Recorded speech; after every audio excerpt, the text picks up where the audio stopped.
Welcome back to Heroes and Villains HQ. Today we're continuing nostalgia or nonsense with the Obi-Wan Kenobi figure from Revenge of the Sith. So before we open this up, be sure to hit the like, subscribe, and notification buttons down below. But let's open up Obi-Wan Kenobi.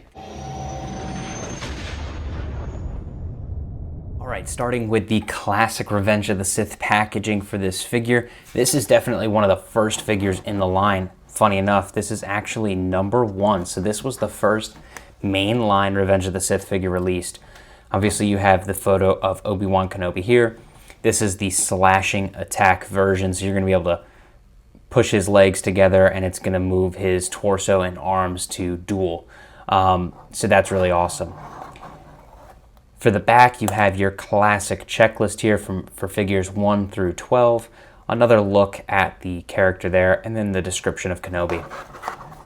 So let's crack this open. Now taking a look at this Kenobi figure, the one and only accessory he includes is a hilt that you can place on his belt. And funny enough, when you take a look at the hilts for the lightsabers, this one that is the swappable hilt is the one that you see in Revenge of the Sith, but this one is actually his Episode 1 hilt. So that's a funny inaccuracy. Also, even though you can go ahead and take this hilt and place it on his belt just like that, he does not include a swappable hand to take off this lightsaber hand. So you're going to have both on display at once. As for the figure, this one is a 110% play figure. You do have his nice red boots and brown pants with the tunic. Obviously, mine has since yellowed a little bit, so that is unfortunate. The likeness is also way off. This one definitely does not look like Ewan McGregor, but it does look like Obi-Wan Kenobi. So there's a slight, discrepancy there, but it's okay. And then as for the arms, the articulation is very loose, and that is because the play feature is when you pull the legs together like this, it slashes. So that's what it's meant to do. You take a couple of figures and you pull them together just like this and you have them dual.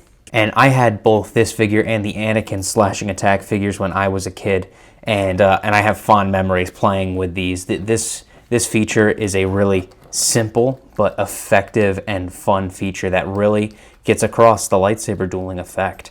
And it doesn't really sacrifice the display ability of the figure or just the overall function. Some figures have really weird play features that limit the character's articulation or ability to be played with outside of that function.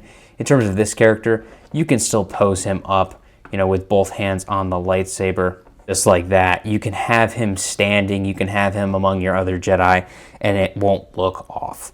So I definitely appreciate that. What are my final thoughts on this Obi-Wan Kenobi? This one is 100% nostalgia. I love this character. It's one I had as a kid and have really great memories of playing with. So I really, really love this figure. And like I said in the main part of the review, the figure's function works extremely well. It still holds up 20 years later. So I think there's no debate here. This one's a nostalgia figure, definitely not nonsense. But as always, I'd love to hear your opinions down in the comments below. Was this a figure you enjoyed as a kid? Let me know. So if you enjoyed this review, be sure to hit the like button and the subscribe button down below. And of course, hit the notification bell so you can stay tuned for more content on my channel. But thank you all again so much for watching, and I'll catch you in the next one.